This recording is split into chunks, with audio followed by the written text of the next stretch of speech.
Hi guys, welcome back. If you don't know me, I'm Dr. Anna Yudin. I am a postdoctoral therapist and author in the state of Washington. Today I'm going to be talking about the type of therapy that I primarily do, which is psychodynamic or insight-oriented therapy. I want to explain a little bit of this because I think sometimes with psychodynamic therapy in particular, it can be kind of difficult for people to help prospective clients understand what it actually entails. It's something that often seems very diffuse, not very tangible, hard to sort of put your finger on. And so I want to give a very direct, concrete explanation of the kinds of interventions that we use and what you can expect out of this type of therapy.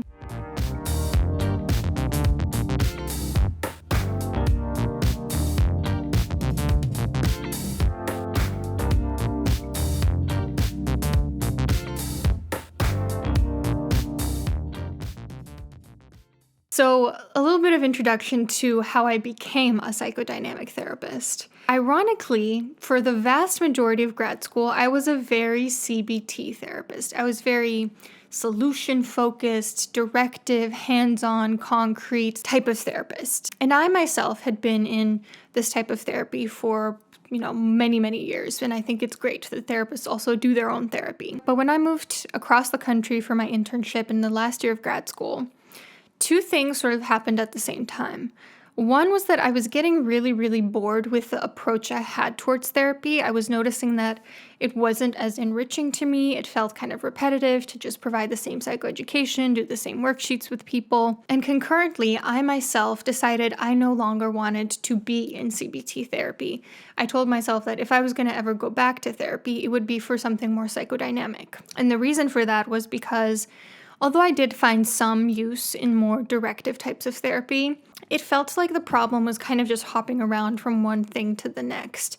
And I wanted something to really get at the root, the origin of the problem, rather than to just attack sort of surface level symptoms. So I showed up to psychodynamic therapy for the first time with my therapist, who is absolutely wonderful and brilliant. And I basically told her, I only want maybe 10 to 20 sessions.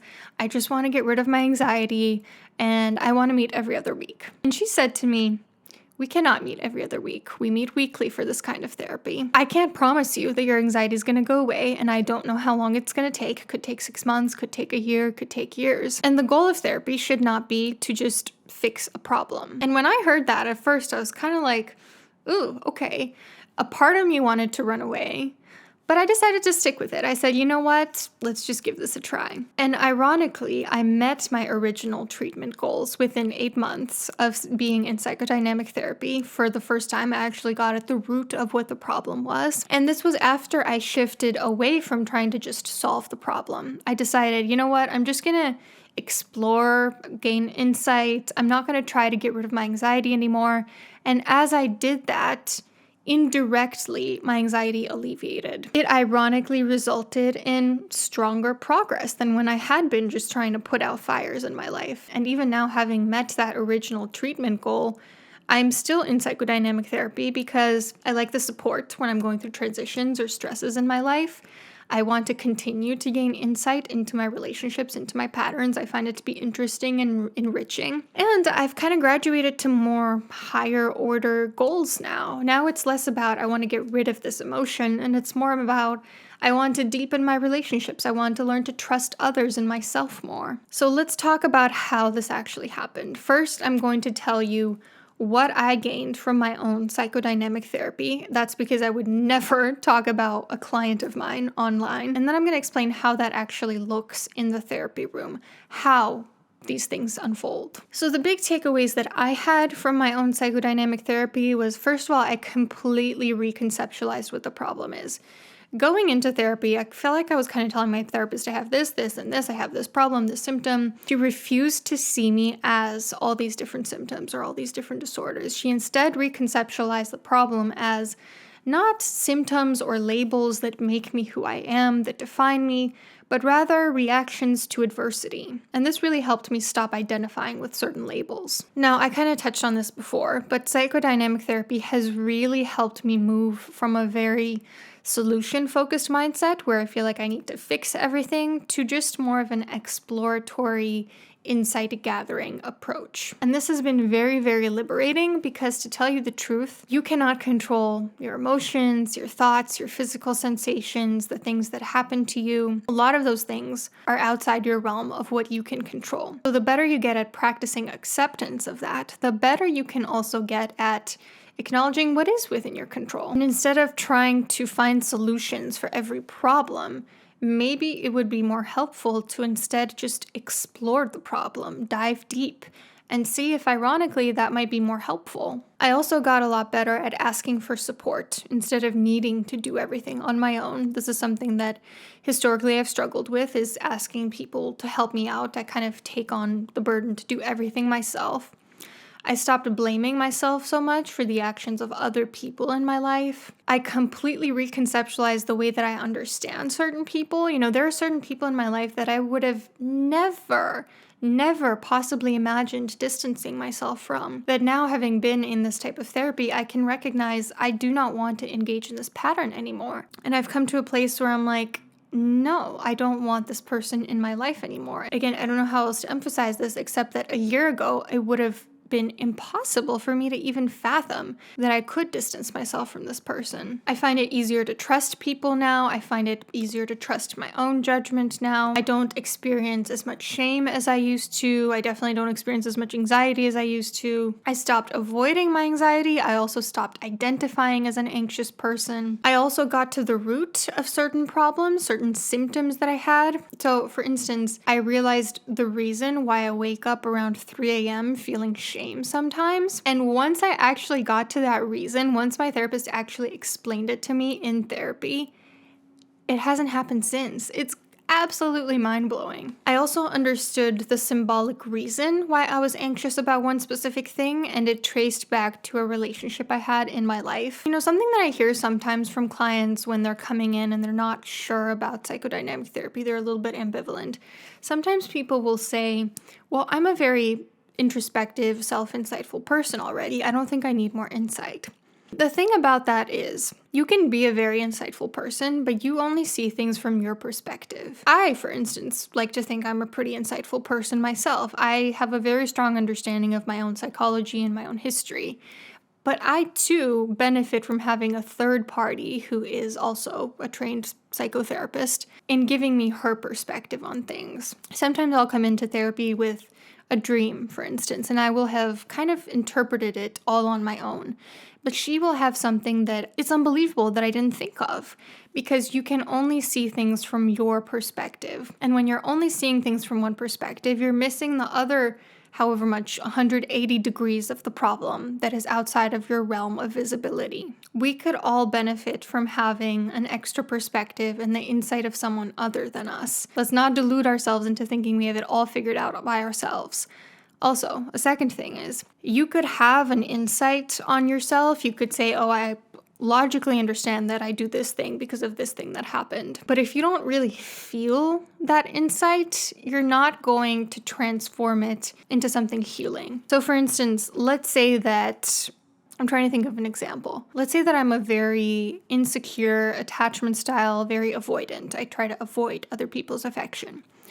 Let's say that I understand this is because somebody abandoned me when I was 12 years old, and I want to make sure that I never feel that way again. I could understand that, and still, if I don't feel it in the moment and feel its full impact, I'm not going to use that knowledge in a transformative way. It takes getting activated in the moment, getting to an emotionally intense place in therapy with another person, with the therapist there, and the therapist pinpointing that insight in that moment for you to be able to alchemize that into something helpful. Because our emotions are really portals into our unconscious, and they're also tools to help us make progress in our lives. Without really fully feeling our emotions, we can't make the most of them. So that's another reason why, if you think, well, I'm already an insightful person, I already understand my whole history, It's not enough to understand yourself. You have to also hear other people's perspectives, and you have to feel those insights in the moment. So how does psychodynamic therapy actually work? What actually happens in the room? You'll likely feel a lot more like a conversation than in other types of therapy like CBT, DBT, SFBT, and so forth. It's typically very client-driven and non-directive on the therapist part. The therapist is not going to bring up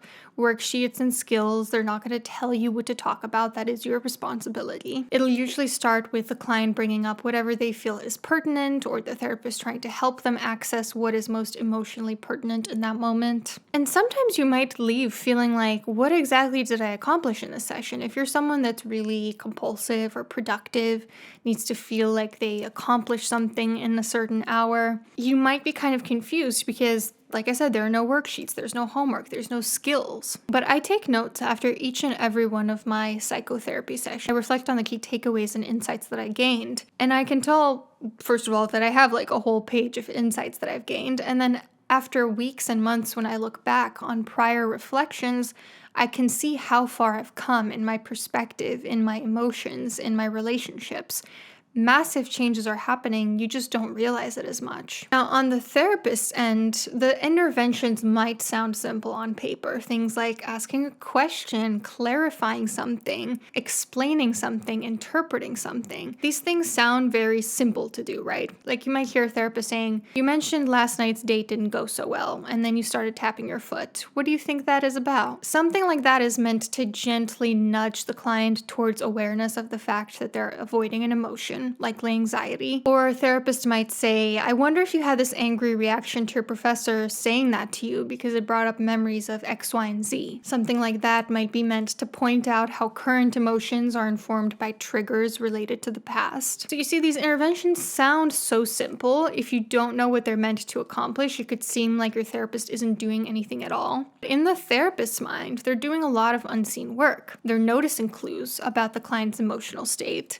They're using empathic attunement to better understand how the client might be experiencing this lived experience. They're noticing their own reactions as a clue to maybe how the other people in this client's life might be feeling about them. They're identifying the client's defense mechanisms, they're noticing patterns, they're inferring what could be causing a current experience based on past experiences the client has had. They're considering the research on this topic, and all the while holding these different pieces of information, they're also considering what's a gentle way to help the client make this insight themselves. How can I make sure my response is different from other relational patterns my client experiences in their life? And how can I, at the same time, model healthy attachment, healthy communication, mentalization, other skills? There's a lot of work that goes on behind the scenes, behind a question that feels simple. Now, a lot of psychodynamic therapy is about increasing awareness of defense mechanisms.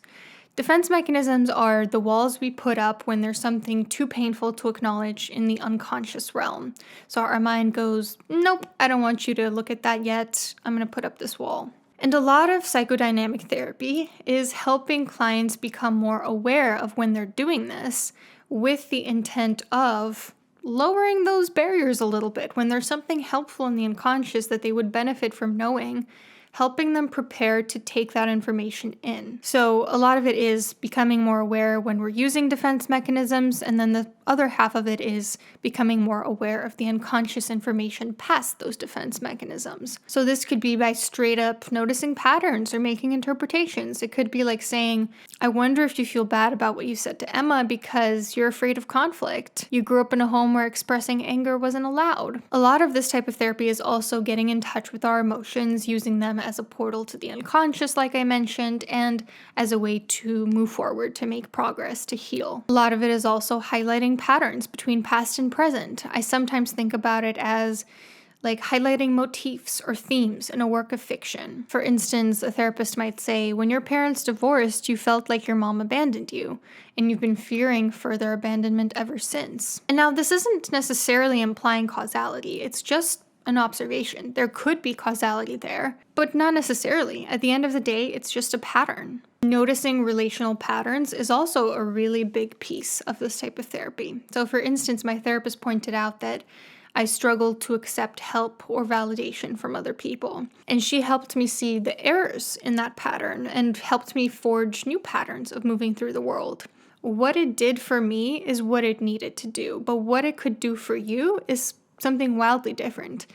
That's why psychodynamic therapy is so hard to explain, because it could look wildly different from one person to the next. The therapist needs to identify a person's patterns and become kind of like a soundboard for amplifying what's not adaptive about them and teaching a new way to approach things by giving you a reaction you don't usually get. Let's say that everyone always talks over you, and a therapist who learns and sees this pattern is going to maybe make sure to never interrupt you, to always listen to you. And so then when you get used to that new pattern in relationships, it's going to seem very discrepant and disrespectful when people in your life start to interrupt you. It's going to feel like, my therapist doesn't do this. I don't know why I should tolerate this. Versus if someone's coming into therapy and they are constantly interrupting the therapist and they're used to everyone in their life always just putting up with it, a therapist's way of breaking those patterns might be to instead stand their ground, not stop talking when the client's trying to interrupt them, to continue to send the message that, no, right now I'm talking and what I have to say is worthwhile and you can speak when I'm done. That is why therapy can look so different from one client to the next, because everyone needs a different kind of corrective experience. And maybe one of my favorite parts about this kind of therapy is interpreting the symbolism of psychological content. From a psychodynamic perspective, you can interpret the symbolism in works of fiction, you can interpret dreams, and you can even interpret the symbolism of your waking hours. Let me give you an example. So a few weeks ago, I was having a difficult conversation with someone that was painful for me. And while I was talking to this person, I accidentally slammed my hand into a chair and I broke my nail really deep in its nail bed, and it started bleeding and stinging, hurt really bad. And in that moment, I started crying, and it wasn't because of the physical pain. It was because the physical pain I was experiencing was a symbol for the relational pain that I was experiencing. It was basically a physical embodiment of what I was feeling inside about that conversation. So if you're just going surface level with a therapy, you might say, oh yeah, you were physically in pain, so you started crying.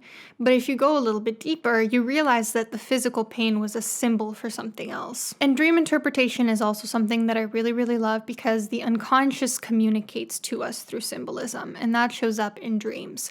So this is a type of work that I really love to do. It could really merit its own individual video. But, if all of this sounds interesting to you, I would recommend that you look into psychodynamic therapy because, like I said, it really changed my life as a therapist and as a client. So I hope that gives you a little bit of insight into how psychodynamic therapy works. And just so you know, I may have favored certain theories within psychodynamic therapy over others just because of, what I personally use. There are a lot of different theories within the field itself. At the end of the day, this is, what I mostly use for myself and for my clients. Hope you have a great rest of your day and see you soon.